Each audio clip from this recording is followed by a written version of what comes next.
Well, say go. It's trying to be a rainy day here outside of Boston, Massachusetts, but we'll see if we can get through this without getting poured upon. At every landmark in this documentary, I try to do a little bit of explanation and a little bit of reasoning why. I hope you've enjoyed this documentary, as we are a third of the way through, and I wanted to briefly explain what the heck it's all about. I am from the St. Regis Mohawk Indian Reservation, now renamed as Akwesasne. It's in just above Massena, New York, below Montreal, Quebec. And I have a terrific, monstrous family all over the U.S. and Canada, and pretty much all over the world. But I travel the U.S. and Canada all the time, endlessly. And I'm in Salt Lake City, Utah, about 2.5 years ago. And one of my uncles married a Mormon and became Mormon and had a tribe out there of more than 40 people. Me being traveling and a terrible moocher, I stopped one day and just knocked on the door, and I knew they'd either kill me or feed me. So we went in, had a great time. We did storytelling and drumming, and afterwards the younger generation got me aside and said, "Man, we're glad you stopped in. We have all kinds of questions." I said, "I was going to ask you questions." And they said, "We know nothing." And I said, "Why?" They said, "Well, our grandmother died here about 5 years ago, and she was the one that told the stories, answered questions, and everything like that, and we just are growing up ignorant of our heritage." Well, I realized that our family is huge, with really intelligent, loving people all over America and Canada and the world. And you need to meet these people. And they said, "Well, we're sort of afraid because we don't know them." Well, I started interviewing, as a joke, I started interviewing their relatives and tried to email and then tried to text and then tried to video and copy and mail them to them. That is a huge pain in the butt for me, as I am technologically an idiot. And it takes me a long time to get anything processed or shipped or mailed properly or easily. And luckily enough, one, it would be about a 7-year-old relative, said, "Wow, you're not too smart, are you?" And I said, "Well, I've been told that." She says, "You should try YouTube. It's free, and you can give anybody in the world the address and they can see what you posted, and you can post from anywhere." Well, that's how this whole thing got started. Now, I've done 2 documentaries before this, and I have been ripped to shreds for the technical aspects of these documentaries. Well, people would call me and say, "You know, your lighting sucks. You don't have proper backlighting, you don't have main lighting, you don't have accent lighting, your lavaliers aren't correct, your sound isn't uniform, your white balance is off." They tore me up and made me feel bad about even attempting to do such a thing. But I came to the realization, I don't give a darn about the technical. I'm sitting on the side of the road outside of Boston, Mass, just on the very early cusp of rush hour, so it's going to get crazy here. But I found a beautiful little pond to have as a background, see? Beautiful pond. So I just pulled over to the side of the road, and as bad as the traffic gets, well, that's too darn bad. And the lighting, well, it's not correct for you. That's too bad too. But I figured out later, with some maturity, that the message is all I want to get across. And that's what this documentary is about.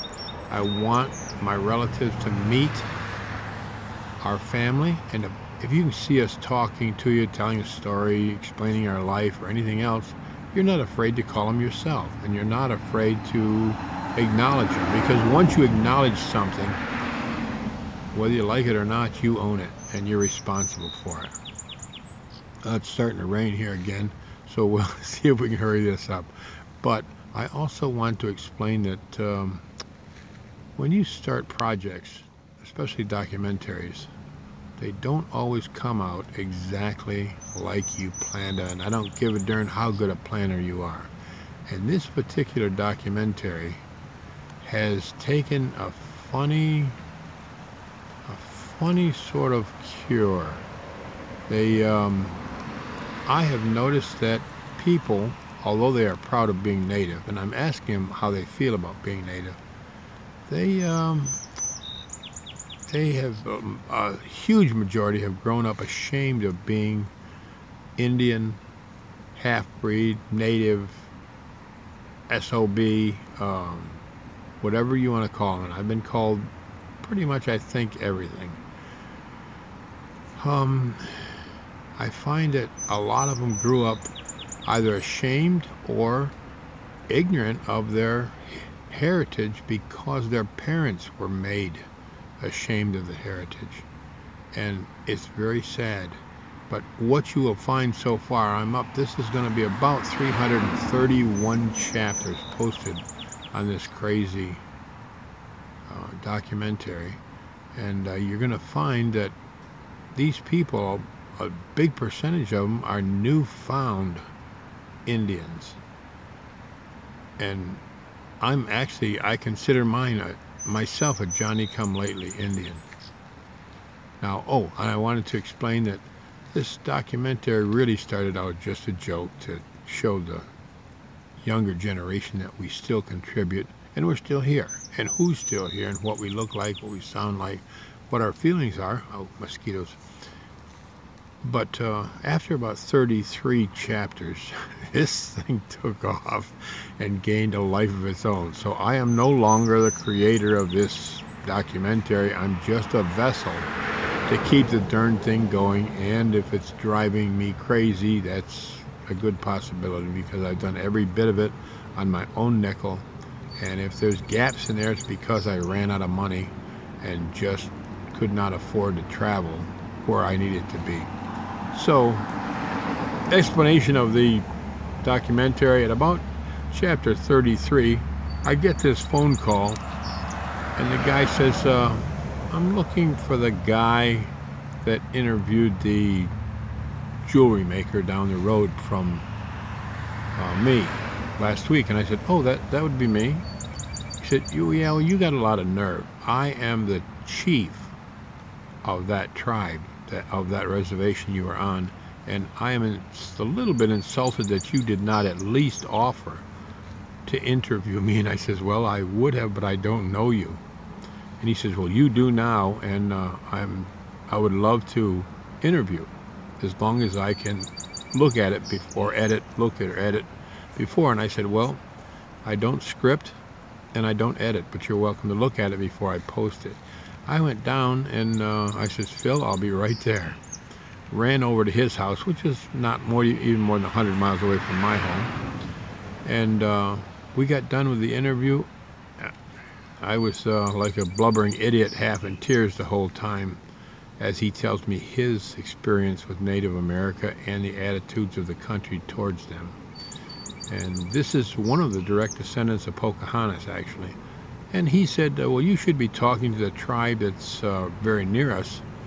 And I said, well, I don't know them. He says, well, I do. And he called them up and says, hey, I've got this crazy Mohawk over here doing a documentary, and he's interviewing, and he's harmless. He doesn't mean any harm. Just we're looking for personal opinions and your lifestyle and whatnot.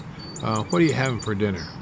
And he says, oh, well, he's more looking for traditional Indian food, which I'm over there shaking my head. No. And he goes, yeah, okay, 5 o'clock, he'll be right over. So I go over and interview him and have a great evening with his family. And he says, you need to meet my friend. Well, it took off from there until I went from North Carolina into Virginia and then up into Maine. Stayed for 2.5 days with a Indian leader up there.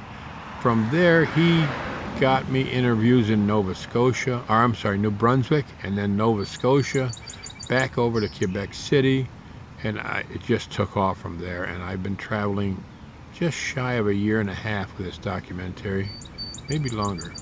Anyway,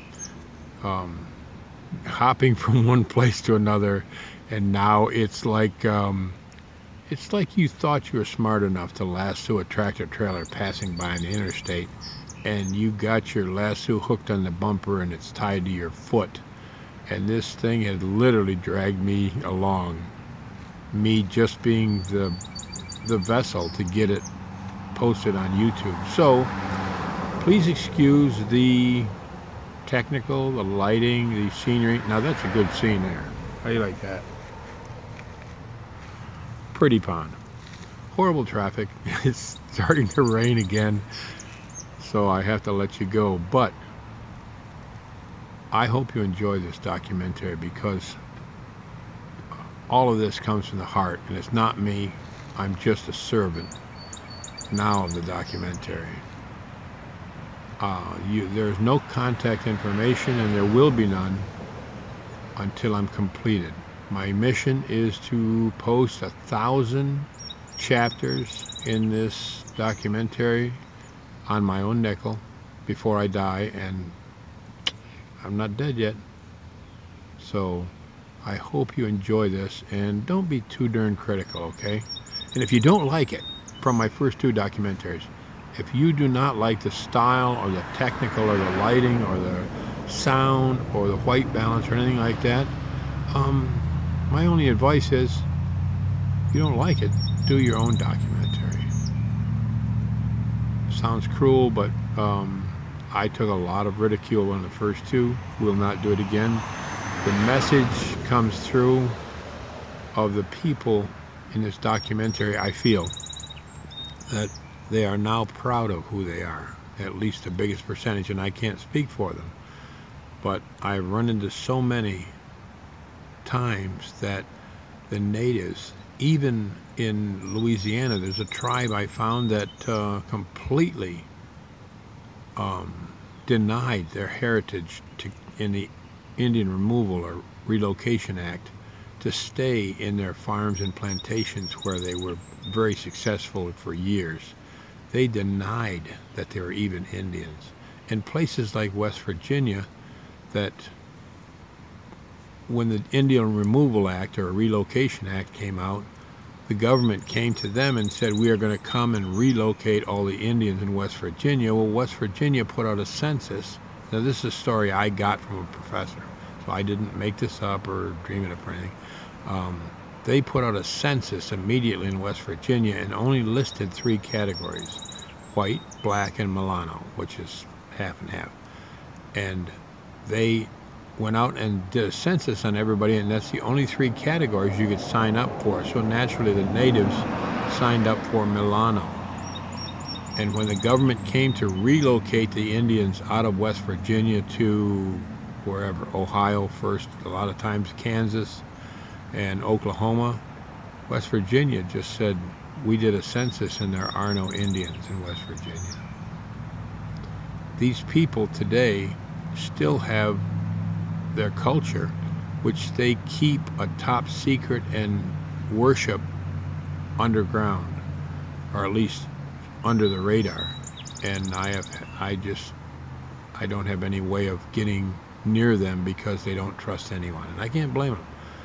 But things like that, and this is what I'm in search of for my documentary at this point. This is where it leads me. This is Big House, Guanalacqua, from the St. Regis Mohawk Indian Reservation, Akwesasne, just above Messina, New York, just below Montreal, Quebec. And I hope you enjoy, because it has been like an 8-second ride that's lasted a year and a half. Or not. Which doesn't mean goodbye, it means see you on the next lap.